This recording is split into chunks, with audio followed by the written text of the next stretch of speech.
Bonjour et bienvenue dans cette saison hors série d'Amis. Après avoir regardé 10 saisons de Friends, on s'attaque à un autre monument de la pop culture, une tragédie shakespearienne où les gens ont les dents pointues et des torses scintillants. Bref, un chef-d'œuvre du 7e art, j'ai nommé Twilight.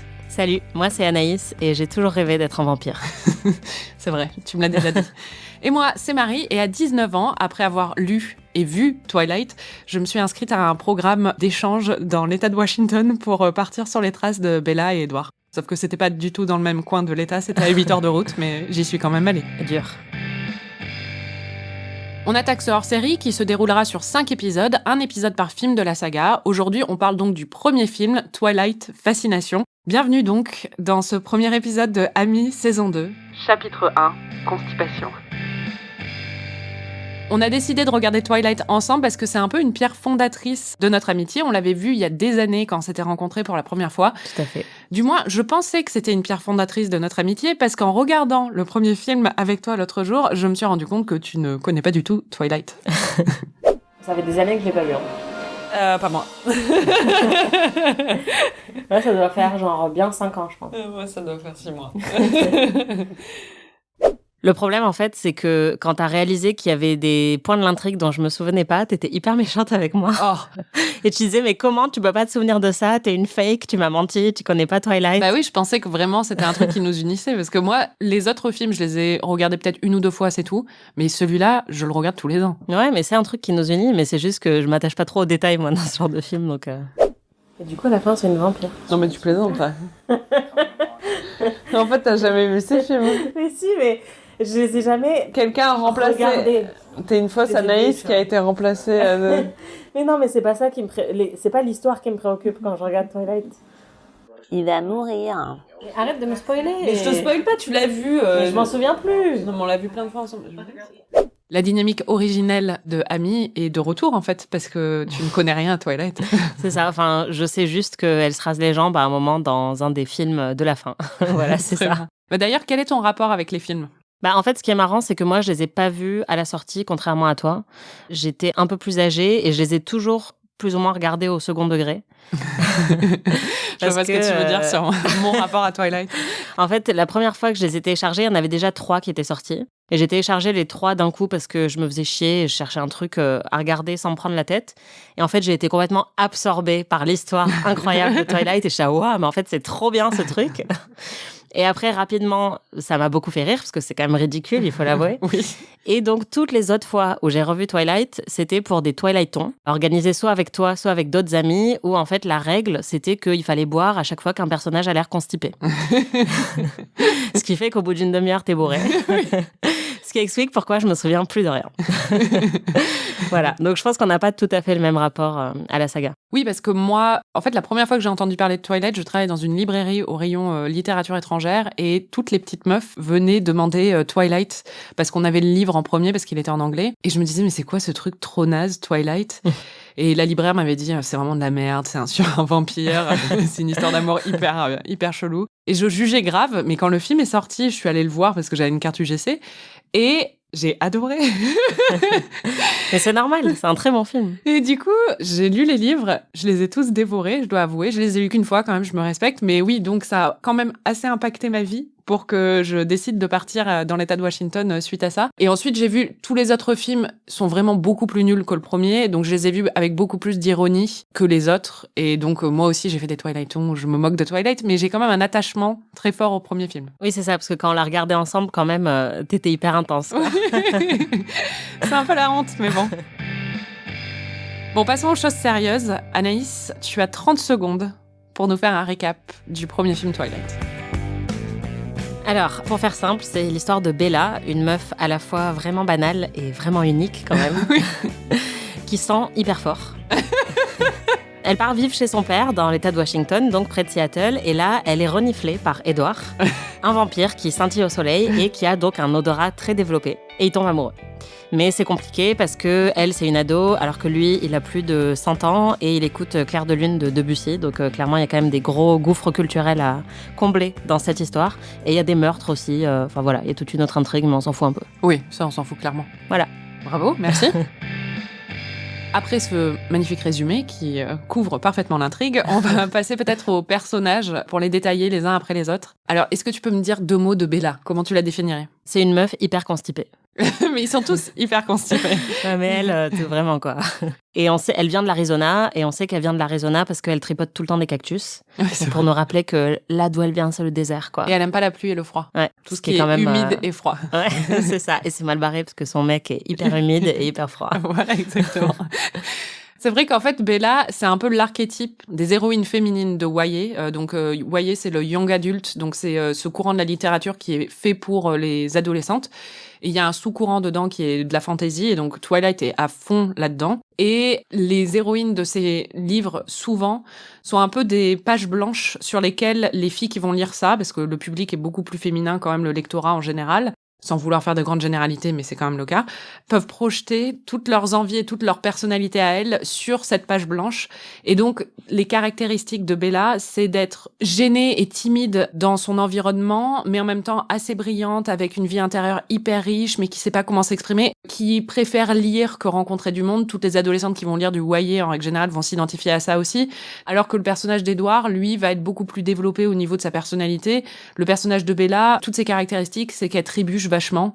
Toutes les meufs peuvent s'identifier à ça oui, aussi. Elle est maladroite, elle est mal dans sa peau, et elle est châtain aux yeux marrons, quoi. Oui, le truc le plus banal du monde. C'est-à-dire qu'elle est vraiment décrite comme pâle, châtain aux yeux marrons. Ouais. Voilà. Mais un mec extraordinaire va tomber amoureux d'elle, ce qui fait que toutes les meufs rêvent de se dire, genre, je suis banale, mais un mec extraordinaire va tomber amoureux de moi. Oui, parce que c'est ça. Elle-même se considère comme pas digne d'intérêt. Mais évidemment, elle est digne de l'intérêt du mec le plus extraordinaire du monde. Voilà. Ce qui fournit un magnifique terreau pour une relation toxique d'emprise.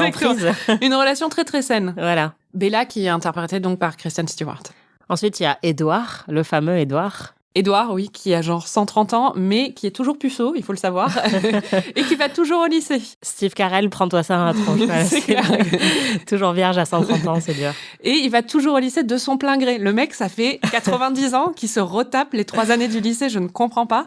C'est clair. Bon, tu l'as dit, il scintille au soleil, et la nuit, surtout, il s'introduit dans la chambre des filles pour les regarder dormir. Donc, un mec très très sain dans sa tête et dans son corps. Ouais, voilà. Moi, j'ai juste noté un mec hyper constipé. En fait, ça va tous être ça. Voilà, c'est ça. Et il est joué par Robert Pattinson. Bon, ensuite, il faut parler de Jacob, qui est pas très présent dans ce film, mais qui arrive... Heureusement. Ouais, putain, c'est le pire. Mais qui a une très belle perruque et qui est là pendant 2 scènes. Et en fait, son deal à lui, c'est qu'il vit sur la réserve amérindienne du coin et qu'ils ont un truc avec les loups. Voilà. Ouais. Et il a un petit crush sur Bella. Petit, oui. D'ailleurs, pour Jacob, on a un extrait qui vous en dira long sur ce qu'on ressent pour ce personnage. Jacob et sa perruque. Je le déteste. Moi aussi. Bah oui, on le déteste. Ouais, ça ne présage rien de bon pour le 2e film, parce C'est que clair. c'est littéralement lui tout le temps. Ensuite, donc, il y a Charlie, qui est le père de Bella, et qui est donc un dad à moustache, ce qui est mon archétype préféré dans l'histoire de la fiction. Oui, tu étais très très enthousiaste. Je l'adore. De toute façon, on dirait un homme avec une moustache, c'est fini. Je mets un dad, c'est fini. Si tu cherches quel est mon personnage préféré dans toutes les œuvres, le dad. Oui, moi, tout ce que j'ai noté sur Charlie, c'est qu'il est taiseux et qu'il a une moustache. Ouais. Voilà. C'est le seul truc qui le caractérise quand même. Il est touchant. Ouais, non, je sais pas. Enfin, bon, il te touche toi, en tout cas. Il faut parler des parents. Il y a la mère de Bella. Oui, le seul truc que j'ai noté sur elle, c'est que c'était Nina dans 24 heures chrono et qu'elle a tué la femme de Jack Bauer, donc je la déteste. Voilà. Cool. Et il y a le père d'Edward. Oui, le père d'Edward qui est une version un peu lawful good de Lucius Malfoy. Genre, c'est la version Castorama. Je suis pas du tout d'accord avec cette estimation. Enfin, cette description. Non, mais parce qu'il est blond peroxydé avec les cheveux plaqués en arrière. Mais il est gentil, quoi. Mais sinon, enfin, au niveau du look, c'est vraiment la version Castorama de Lucius Malfoy. Mais il faut dire, ce qui va pas du tout, en fait, dans la projection des Cullens, parce que c'est le nom de la famille de vampires donc, à laquelle appartient Edward, à l'écran, c'est que ça va pas du tout, parce que dans le livre, ils sont censés être tous hyper beaux, mais en fait, le principe, c'est qu'ils sont hyper pâles. Du coup, ils ont été talqués comme s'ils étaient au 18e et ça ne va à personne. C'est clair. Donc, ils sont tous vraiment moches. Il y en a un ou deux qui sont mignons quand même. D'ailleurs, il y a Alice qui est la sœur d'Edward et qui est la bonté, la douceur, la pureté incarnée.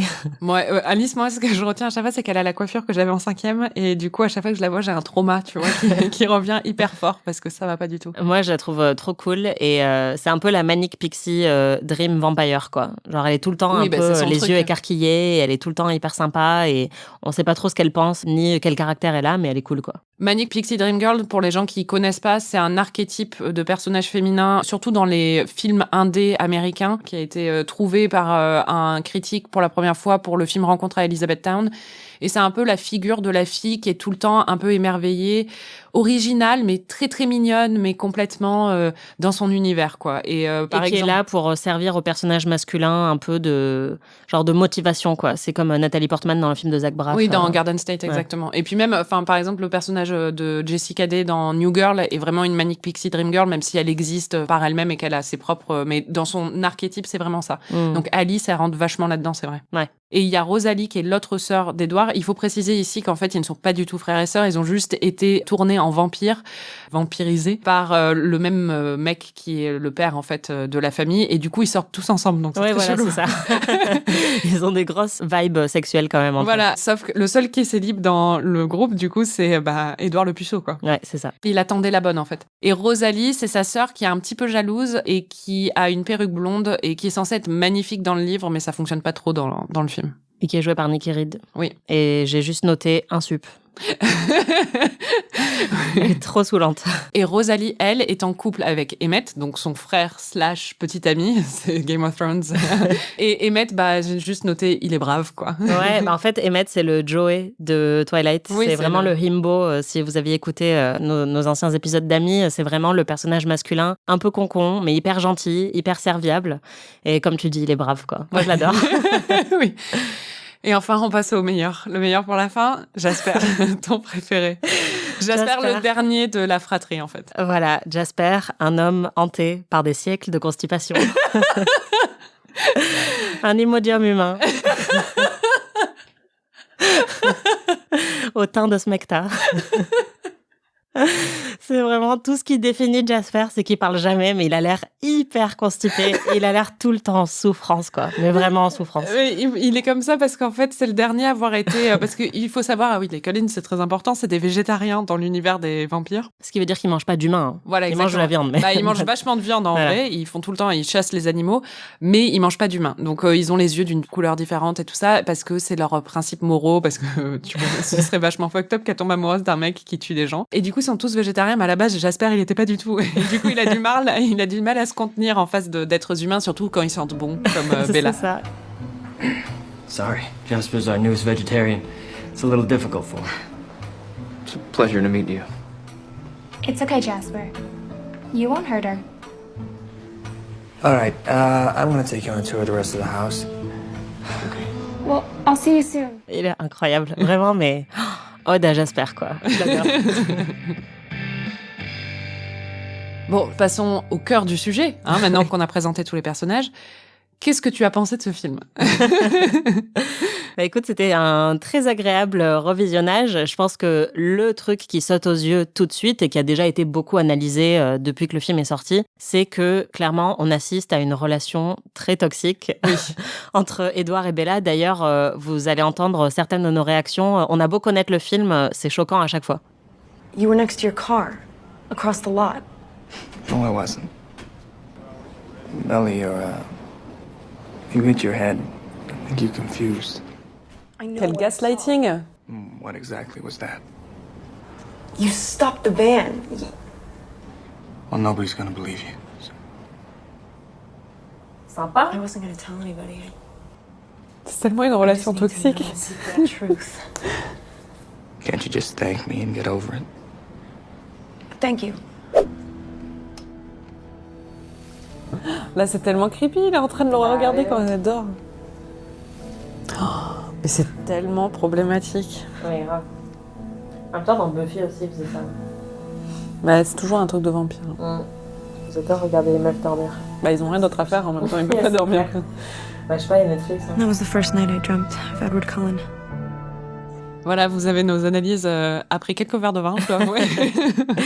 C'est ça. Voilà, c'est très très profond, mais c'est vrai que déjà la différence d'âge, parlons-en, Oui. parce que même s'il a l'air d'avoir 17 ans, le garçon a vécu pendant un siècle, parce que je crois qu'il est mort pendant la grippe espagnole en je sais pas quelle année, je crois pendant la Première Guerre mondiale, mais du coup il a vraiment vécu, et elle a pas trop vécu non plus, elle a 17 ans. Oui, donc il y a tout de suite un déséquilibre entre eux qui peut être caractéristique aussi d'une relation d'emprise, quoi, où lui il a clairement une emprise sur elle parce que qu'il est plus âgé, qu'il est hyper impressionnant, qu'elle, elle a pas du tout confiance en elle, donc forcément, il l'intimide. Et en plus, bon, il y a, comme on l'a entendu dans l'extrait, il la regarde dormir, il s'incruste dans sa chambre pendant qu'elle dort en passant par la fenêtre. C'est censé être romantique. Voilà, c'est ça. Et à un moment, il lui sauve la vie et en fait, elle se rend compte qu'il a des pouvoirs un peu et il lui dit « Non, mais personne te croira jamais, tu peux le raconter à qui tu veux, personne te croira. » Et donc, il y a vraiment ce truc de, en fait, elle se retrouve dans des situations violentes et lui, il lui dit « Personne te croira. » Enfin, c'est quand même hyper dérangeant. Non, mais déjà, le fait aussi, son odeur, en fait, ce que ça déclenche chez lui, c'est quand même qu'il veut la tuer. Ce qui est une métaphore pour vouloir la niquer, en fait, très clairement. C'est-à-dire que quand il sent son odeur, il est complètement submergé par une envie irrésistible de la bouffer. Bah, sachant que, à la base, le personnage du vampire, quand il mord le cou d'une femme, enfin, dans la pop culture, voilà, c'est censé représenter la pénétration. Donc, clairement, il y a un mélange entre les deux, entre le désir de mort et le désir de sexe. Waouh. Qui est intrinsèque à la figure du vampire. Et là, c'est sobre quand on livre cette analyse. Mais oui, très clairement. Et du coup, cette relation est fondée sur le fait qu'il arrive à se retenir de la tuer. Et qu'on doit le féliciter pour ça, quoi. Ouais, c'est ça. C'est-à-dire qu'il est merveilleux et qu'il mérite une médaille parce qu'il ne la tue pas. Voilà. Donc bon, très problématique. Mais ce qui est marrant, c'est que, comme vous le savez, Marie a quand même un gros attachement à ce film. J'ai tellement honte. Et que quand on regardait le film, malgré tous ces aspects problématiques que tu reconnais volontiers, tu étais très, très, très impliquée dans l'histoire d'amour entre Édouard et Bella. Voilà, c'était vraiment, vraiment la honte. J'aimerais bien avoir dépassé ce stade de ma vie à l'âge que j'ai. Mais en même temps, ça prouve aussi que si ça peut marcher sur toi, ça peut marcher sur plein de personnes. En fait, ce côté irrésistible que tu ressens pour cette passion amoureuse entre les deux, bah, ça explique aussi l'énorme succès du film. Parce qu'en fait, il y a plein de jeunes adolescentes, comme toi, Marie, parce qu'au fond d'elle, Marie est une jeune adolescente, qui ont été complètement bouleversées par cette histoire. Et c'est compréhensible, en fait, parce qu'on voit que ça fonctionne et aussi il y a une bonne alchimie entre les deux acteurs qui fait que, voilà, ça fonctionne. Bon, déjà, il y avait une bonne alchimie parce ils étaient ensemble dans la vraie vie, donc forcément, il y a une tension sexuelle qui est très évidente. Il y a aussi le fait que c'est les classiques du genre, c'est-à-dire que même si c'est les classiques du genre de la pire manière qui soit, parce que c'est complètement camp et ridicule, et je le reconnais et j'en ris, il y a aussi, ça coche les cases que les films romantiques cochent d'habitude, c'est-à-dire un amour impossible, une attraction irrésistible envers et contre tout, le fait qu'ils se regardent en biais tout le temps. D'ailleurs, dès qu'ils se mettent ensemble, je suis plus intéressée, en fait. Donc, c'est vraiment ce moment de tension sexuelle qui est très, très fort, qui les submerge, quoi. Qui, moi, Vous reconnaîtrez un schéma récurrent dans les goûts de Marie, dans la pop culture. C'est vraiment la honte. Je devrais arrêter de faire des podcasts, en fait. Non, mais ce qui fonctionne très bien, comme tu le dis, c'est ces moments qui cochent un peu toutes les cases. Et en fait, il y a une succession de moments assez iconiques dans le film qui t'ont rendu toute chose. Et déjà, t'étais hyper intense quand il y a toute la famille des Cullen qui arrive à la cafétéria du lycée. Alors là, je tiens à dire quand même qu'aujourd'hui, j'ai dit à ma mère, qui est aussi un thème récurrent dans les podcasts, mais j'ai dit à ma mère qu'on enregistrait et qu'on avait vu le premier film, elle m'avait dit « Ah ouais, la scène de la cafétéria !» Donc je suis pas la seule à me souvenir de ça, mais oui, ils arrivent dans la cafétéria et c'est la première fois que Bella les voit et ils sortent du lot déjà parce qu'ils ont l'air d'avoir 40 ans. Et d'être morts. Et qui couchent entre frères et sœurs. Et en plus, c'est la première fois qu'elle voit Édouard. Et du coup, il y a un moment où il la regarde un peu de façon intense. Ils échangent des regards très constipés. Voilà. Et c'est parce qu'en fait, il n'arrive pas à lire ses pensées parce que Édouard peut lire les pensées des gens. Du coup, c'est pour ça. Et c'est vrai que cette scène, je l'adore. Non mais c'est insupportable. C'est littéralement un des meilleurs moments de l'histoire du cinéma qui est sur le point de se passer là. Il va la renifler et il va se rendre compte. Non, c'est après. Non, c'est après ça. Là, il va se rendre compte qu'il peut pas lire dans ses pensées, mais ça on apprend plus tard. Mais c'est juste que les Collins arrivent, un par un. They kind of keep to themselves. Yeah, because they're all together. Like together. Together. The blonde girl, that's Rosalie. Non mais littéralement, mais tu sais pas ce que ça a fait à mes ovaires They're quand looking j'ai vu ce thick. film pour la première I'm fois. not even sure that's legal. J'ai tellement honte. J'ai tellement honte. Je vous jure, je veux que les gens sachent que je suis quelqu'un d'hyper rationnel et d'assez critique et tu vois. C'est vrai. Mais oui. Et c'est la belle dichotomie qui fait que tu es toi, Marie. Ouais, mais c'est tellement la honte. Oh là là. Ensuite, il y a le fameux moment dont on parle un peu dans l'extrait, qui était, moi, celui qui m'avait le plus marqué et qui est un de mes moments préférés de la saga, qui est le moment où, en fait, elle arrive dans la salle de classe et il y a un ventilateur qui lui passe à côté et donc Édouard renifle l'odeur très forte de Bella pour la première fois. Et il se retient de vomir parce que en fait, c'est trop fort. Ça lui procure des émotions trop fortes et il a un petit... Non, il retient pas de vomir parce qu'il se retient de se jeter sur elle pour la bouffer. Ouais, mais en fait, la manière dont... Oui, on dirait qu'il se retient. Voilà, dont Robert Pattinson le joue, on dirait vraiment qu'il essaye de se retenir de vomir et c'est juste exceptionnel.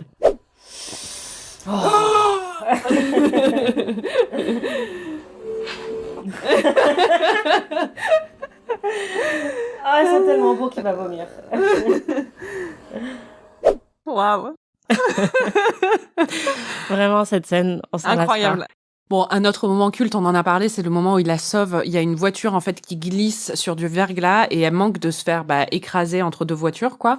Et Edward, qui était de l'autre côté du parking, vient jusqu'à elle très, très vite, bloque la voiture avec sa force surhumaine et la sauve, en fait. Il se penche sur elle et tu crois qu'il va peut-être l'embrasser, mais en fait, non. Et c'est un grand moment. Tout à fait. Pour moi, une des meilleures scènes, c'est pas le crash, c'est après, parce que forcément, il est obligé de lui révéler sa vraie nature, parce qu'elle s'est dit quand même, t'as stoppé une voiture avec ta main, c'est chelou. Il lui révèle pas, hein. Elle fait un travail de déduction et d'enquête. Mais il est obligé de lui montrer. Elle va sur Google et elle tape des trucs. C'est vrai. D'ailleurs, on a vu le petit sponsor Google. Et ensuite, ils vont dans les bois et il lui fait un peu un jeu de devinette et il lui dit, tu crois que je suis quoi? Et elle lui dit, t'es un vampire. You never eat or drink anything. You don't go out in the sunlight. I know what you are. Say it. Vampire. Et après, il l'amène, il la prend sur son dos. D'abord, il lui dit, qu'est-ce que je mange? What do we eat? Bah toi. Et après, il la prend sur son dos et il escalade très vite, super vite la montagne. Les arbres aussi. Voilà. Il fait un peu de parcours et après, ils arrivent au sommet de la montagne. Et là, il y a le soleil qui se pose sur lui et il se met à briller de mille feux comme une boule à facettes. Ouais. Et il lui dit, This is what I am. c'est ça que je suis. Comme si c'était un truc horrible. Ouais, voilà. Et qu'il était défiguré alors Et qu'en lépreux, fait, quoi. c'est juste un mec qui brille, quoi. Ce qui est plutôt cool. J'aime bien parce qu'à chaque fois, on dirait qu'il te dit ça comme s'il était monstrueux, alors que... Ouais, c'est hyper beau, c'est pas comme s'il avait des pustules. Enfin, beau, c'est des paillettes, quoi. Ouais, on dirait un pendentif Claire's, quoi. C'est clair. Attends, elle est tellement en chien. Waouh, ça brille de mille feux. On dirait, pas de Claire's, on dirait un bracelet Swarovski, quoi. Là, tu sens la Bourge, là.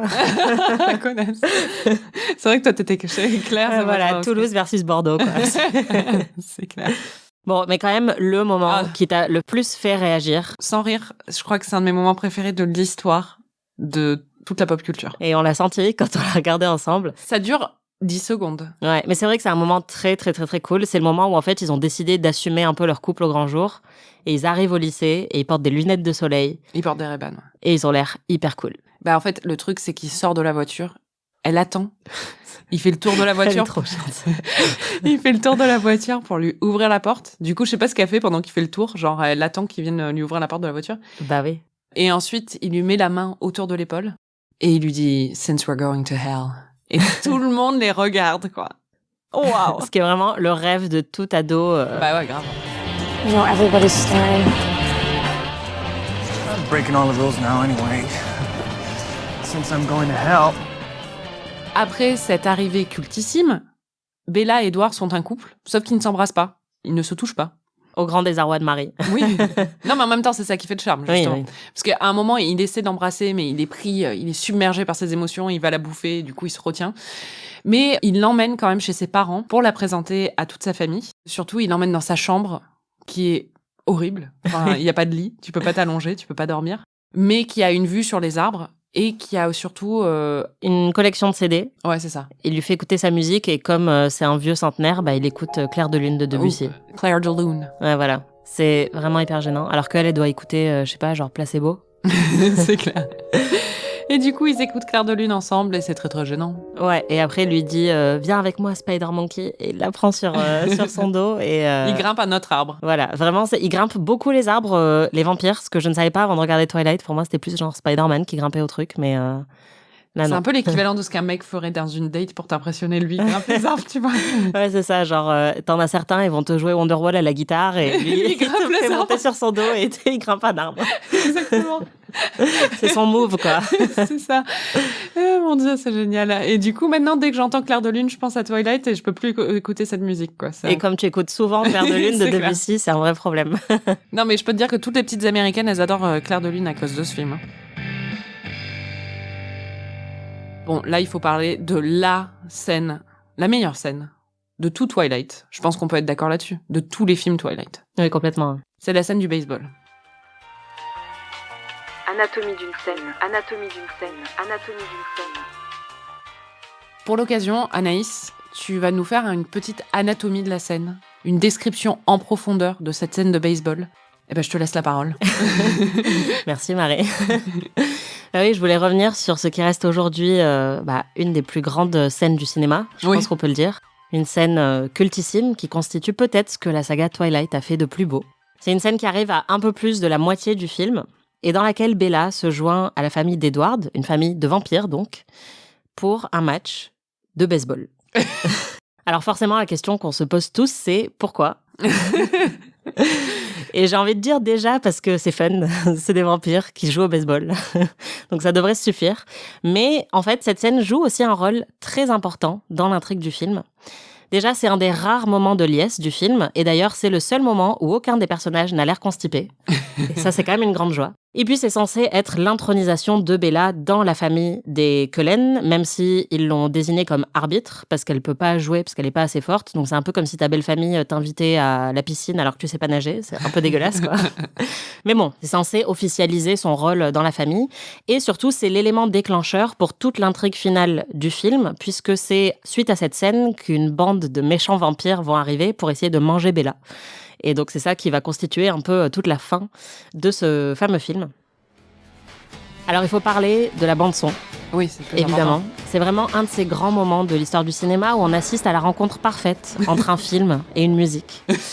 Ici, le morceau qui a été choisi pour rythmer cette scène, c'est Supermassive Black Hole, ou Trou Noir Supermassif, de Muse. Je sais pas ce que t'en penses, Marie, mais pour moi, c'est le morceau parfait pour accompagner une scène de vampire qui joue au baseball. Ah, mais clairement. Il y en a pas d'autres. Et comme l'aurait dit la moi de 16 ans, vous pouvez l'entendre, hein, c'est un morceau qui déchire, quoi. Et puis, c'est une scène lourde de symbolisme, puisqu'elle se passe en plein orage, un peu comme les sentiments orageux que Bella éprouve pour Edward. On apprend que les vampires ne jouent au baseball que quand il fait orage, en fait. Alors au début, on comprend pas trop pourquoi, et puis après, on réalise que c'est parce qu'ils frappent la balle tellement fort qu'il faut que le tonnerre retentisse pour couvrir le bruit de la batte de baseball qui tape la balle. Et d'ailleurs, on a droit à Bella qui réalise ça aussi et qui dit « Ok, je comprends pourquoi vous avez besoin du tonnerre ». On apprécie au passage les dialogues vraiment qui crépitent d'ingéniosité. Et un autre exemple d'ailleurs de la brillance des dialogues, c'est quand Edward est en train de courir et sa mère murmure à Bella « Edward est très rapide ». Et c'est important d'établir ça parce que ça va lui servir à Edward dans une intrigue à la fin du film, le fait d'être rapide. Mais c'est aussi et surtout parce que c'est un des nombreux sous-entendus sexuels de ce film voilà, qu'on doit apprécier. Et puis voilà, donc l'orage, le tonnerre, la foudre sont là pour symboliser évidemment la puissance des Cullen, le danger que les vampires peuvent représenter dans ce monde de Bella, mais aussi et surtout la foudre de désir qui traverse le corps de Bella tellement elle est en chien devant Edward. Et puis, niveau symbolisme, on notera aussi que le baseball se joue avec des battes et que bat en anglais, ça veut dire chauve-souris. Et que les chauves-souris, c'est des vampires. Waouh, là, on voit que t'as eu 19 au bac en film, quoi. Honnêtement, j'ai lu ça dans un commentaire YouTube. Ah, trop déçu. Donc voilà, juste, on pourrait durer très longtemps sur cette scène qui nous offre un corpus très riche d'analyse. Mais on essaiera de faire ça à chaque épisode, de vous plonger un peu dans une scène iconique du film. Je pense que c'est très important de redonner à Twilight un peu ses lettres de noblesse et montrer qu'on peut analyser en profondeur ce film. Oui, à quand des Twilight Studies? Grave. Jamais, j'espère.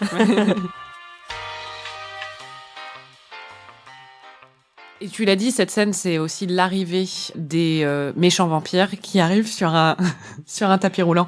En fait, je le sais parce que c'est comme s'ils glissaient, parce qu'ils sont censés avoir des pouvoirs, parce que c'est des vampires. Mais bien sûr, à l'époque, j'avais regardé les scènes de making-of du film. Je n'étais pas du tout intense. Et du coup, en fait, on voit qu'ils étaient sur un énorme tapis roulant. D'ailleurs, on va entendre notre petite réaction à cette scène. La musique, on dirait un épisode de Melrose Place. C'est incroyable.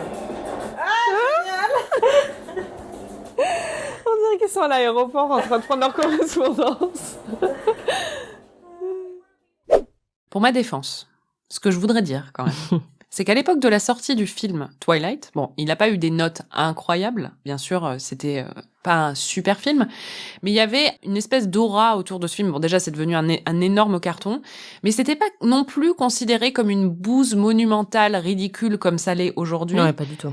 Parce que il y avait une espèce d'aura indé autour du film. Déjà parce que il était réalisé par Catherine Hardwicke, qui a réalisé 2 films indés qui étaient assez populaires. Lords of Dogtown, qui suit des skaters à Los Angeles, que je recommande, qui est pas mal du tout. Et 13, qui est un film qu'elle avait fait avec Nikki Reed, justement, donc qui joue Rosalie, sur 2 adolescentes. C'est son film le plus connu d'ailleurs, et c'est vraiment c'était son premier film en plus. Et c'était avec Evan Rachel Wood aussi. Qui a joué la reine des vampires dans True Blood. Fun fact. Everything is connected. Mais du coup, parce que c'était réalisé par elle, d'ailleurs, il y a des espèces de mouvements de caméra un peu originaux, tu vois, tu sens qu'elle prend des risques. Ça donnait au film vraiment un espèce de crédit qu'il n'aurait pas eu si ça avait été réalisé par quelqu'un d'autre. Et puis, il y avait Kristen Stewart quand même qui était connue pour avoir joué dans Panic Room et dans Into the Wild, qui étaient aussi 2 films plutôt indés. En tout cas, qui avait été assez adoré par la critique. Donc, le film, quand il a débarqué, était pas non plus conspu. Et c'est après, quand c'est devenu ce que c'est devenu, c'est-à-dire une saga assez ridicule et surtout omniprésente, que Twilight est apparu sur un nouveau jour beaucoup plus risible, en fait. En plus, le film avait au final un assez petit budget. C'est devenu un énorme phénomène après, et les autres films ont renforcé ce phénomène. Mais le film a été fait, je crois, avec 37 millions de dollars, donc c'est vraiment très, très, très, très faible. Enfin, il y a beaucoup d'épisodes de Game of Thrones qui ont coûté plus cher que ça, quoi. Catherine Hardwicke a dû se battre vraiment pendant le tournage du film, parce que le studio n'y croyait pas trop non plus. Vraiment, il n'y avait pas cette attente énorme. Maintenant, on connaît Twilight comme cet énorme phénomène, mais à l'époque, ils pensaient vraiment que ça allait pas marcher, et ils lui ont demandé de couper plein de trucs. Ce qui explique aussi l'aspect un peu cheap du film, parce qu'en fait, elle a dû couper beaucoup de grosses scènes d'action et de moyens au niveau des effets spéciaux pour qu'on la laisse continuer à faire le film. Et elle espérait qu'en leur disant « je vais couper ça », ils disent « ah non, tu peux pas te débarrasser de ça, c'est le plus important ». Et en fait, ils lui ont dit « ah ouais, super, merci, ça coûtera moins cher ». Ce qui fait qu'au final, le film n'est pas aussi bien qu'il aurait pu être si elle avait eu un peu plus de moyens. Et c'est vraiment quand le film s'est transformé en énorme phénomène que la saga Twilight, telle qu'on la connaît, est née, en fait. Mais le truc qui est cruel, c'est ce qui est arrivé à Catherine Hardwicke, qui n'a pas bénéficié de ce succès. Bah c'est ça, c'est-à-dire qu'elle a fait d'autres films depuis, mais elle a dit plusieurs fois que ça lui avait brisé le cœur, que sa carrière, au final, n'a pas décollé comme elle l'espérait, en étant quelqu'un qui aurait réalisé un petit film à petit budget, qui est devenu cette énorme saga, et qui en plus a relancé toute la mode des YA à l'écran, parce qu'il y a quand même eu juste après Hunger Games et Divergente quand même. Mm-hmm. Et elle a dit non finalement pour réaliser le 2e, parce qu'il voulait qu'il sorte très très rapidement, et elle pouvait pas le faire aussi vite, donc elle a dit non, c'est pas grave, je le fais pas. Mais elle a dit que ça lui avait brisé le cœur de voir que tous les films qui lui ont succédé ont été réalisés par des hommes, que tous les films de Divergente et Hunger Games ont été réalisés par des hommes, alors que c'était elle, une femme, qui avait réalisé cet énorme carton, qui a gagné 5 fois plus, je crois, que son budget initial.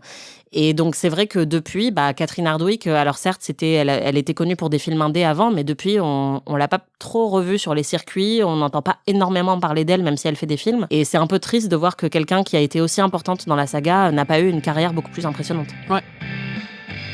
Bon, on passe au moment bilan. Quelle est pour toi la meilleure réplique de ce film ? J'espère que t'as pas pris la même que la mienne parce que je vais être dégoûtée. J'en doute. Pour moi, la meilleure réplique, je sais pas vraiment si ça compte comme une réplique en fait, mais c'est tous les moments où Bella est tellement émoustillée par le pouvoir d'Edward qu'elle fait.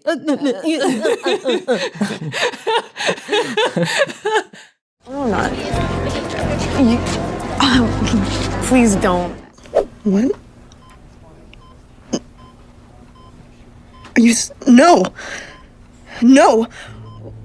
I don't even know what you're saying. How? What are you talking about? You want me to go away? I can't. No, I can't. I can't just leave. C'est ça ma meilleure réplique. Et toi, c'est quoi? Alors moi, c'est au moment où ils sont dans un champ, dans une clairière, avec plein de fleurs, ils sont allongés. On sait pas trop pourquoi. C'est au début de leur relation, hein. Enfin, de toute façon, tout le film est au début de leur relation. Et d'un coup, il se tourne vers elle et il dit... So the lion fell in love with the lamb. Et elle lui dit... What a stupid lamb. Et il lui dit... Sick, masochistic lion. Waouh. Donc, pour traduire... Et donc, le lion est tombé amoureux de l'agneau. Et elle dit... Quel agneau stupide. Et il lui dit... Quel lion maso et pervers. Voilà. Mais ça résume bien, hein. Oui, ça résume bien, mais c'est ridicule. Oui, c'est totalement ridicule. Voilà, donc au niveau de l'écriture, c'est vrai que ça pulse. Twilight, Ah ouais, vraiment. ouais. Et d'ailleurs, il faut signaler quand même, il y a un moment où on va dans le diner où Charlie et Bella déjeunent. Il y a une femme qui est accoudée au comptoir et c'est Stephanie Meyer, l'autrice des livres Twilight, dont on reparlera beaucoup plus en profondeur dans un autre épisode du podcast, parce qu'il y a beaucoup de choses à dire sur elle. Quel était le moment le plus émo pour toi ? Bah, je pense honnêtement que c'est le moment où Bella, donc après le crash de voiture qui lui a été évité par Edward, dit à Edward, mais pourquoi t'as pas laissé la voiture m'écrabouiller? Waouh. Et toi, c'est quoi? Il y a un moment où elle dit, il y a 3 choses dont je suis sûre. First, Edward was a vampire. Edward est un vampire, c'est la première chose. Second, there was a part of him that thirsted for my blood. La deuxième chose, c'est qu'il veut la tuer. Enfin, qu'il veut boire son sang. And third, I was unconditionally and irrevocably in love with him. Et la troisième, c'est qu'elle est complètement, irrévocablement amoureuse de lui. Waouh, Voilà. j'adore ce film. Et ton MVP, on ramène la tradition du MVP qu'on avait instauré pour la saison sur Friends, dans Twilight aussi, parce qu'il y a toujours un MVP. C'est ça. Bah, pour moi, le MVP, en fait, il y a une scène où Edward et Bella sont dans un diner et comme il peut lire les pensées des gens, il lui dit ce à quoi pensent tous les gens autour de lui. Et il lui dit... Je sais qui ça va être. Il lui dit, il y a des gens qui pensent au sexe, il y a des gens qui pensent à l'argent et il y a un mec au fond, il pense à son chat. Et c'est lui, mon MVP. Big up à ce mec. Waouh. Génial. Et toi? Bah moi, mon MVP, c'est le cactus de Bella. qui est... Très bon choix. Voilà. Qui est très important symboliquement. Très important parce que ça lui rappelle le soleil. Et la sécheresse. Alors que lui, il est mouillé. Et froid. Voilà. Et mais en même temps, elle est les deux sèche et sont... chaude. Mais si tu penses, les deux sont repoussants. Le cactus et lui. Il faut pas s'en approcher. C'est peut-être un symbole aussi de quelque chose. C'est-à-dire qu'il y a une menace, il y a un danger. C'est vrai. Ce qu'elle aime et ce qu'elle transporte avec elle. Si vous voyez, là, il y a une étincelle qui s'est allumée dans les yeux de Marie. C'est une plante menaçante quand même. Ouais, c'est vrai. C'est peut-être... Et si tu t'y touches, tu t'y piques. Exactement. Et qu'est-ce qu'il y a d'autre de pointu dans... Je pense qu'on peut finir là-dessus. Voilà.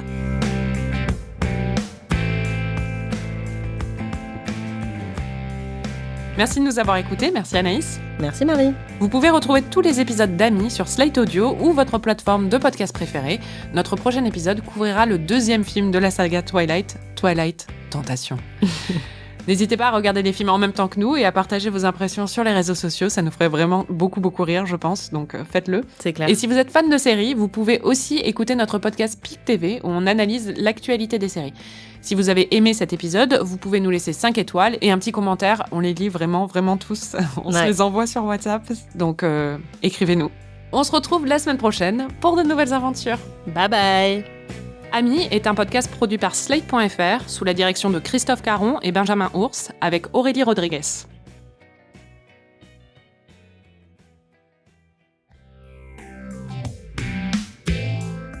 Au lieu des notes, qui était le format traditionnel pour Friends, on a décidé de vous faire un petit bonus avec quelques moments qu'on n'a pas inclus dans le podcast de notre enregistrement quand on a visionné Twilight ensemble. C'est des notes orales. Les notes étaient déjà orales dans Amis sur Friends, parce que tu parlais. Oui, mais je les écrivais, je les enregistrais pas. T'as essayé de me casser, je t'ai contre-cassé. Bon, on écoute les meilleurs moments. C'est nul. C'est génial. About 3 things I was absolutely positive. Beaucoup. First,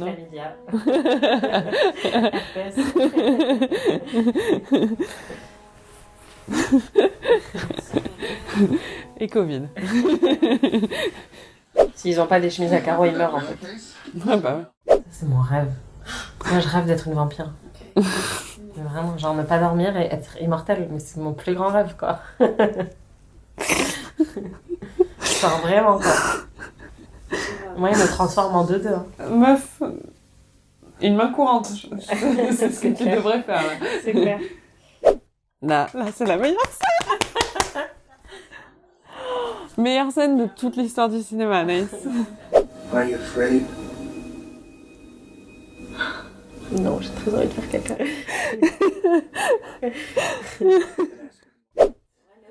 Ça lui va pas du tout cette casquette. Hein. T'imagines la tristesse de genre, ton seul passe-temps, c'est que tu dois attendre quand il y a un orage pour jouer au baseball. Ah, cette scène est tellement bien. Grave. Oh, je l'adore. Il est super. J'adore quand elle monte sa jambe là, en l'air. Là. Ouais. Wow.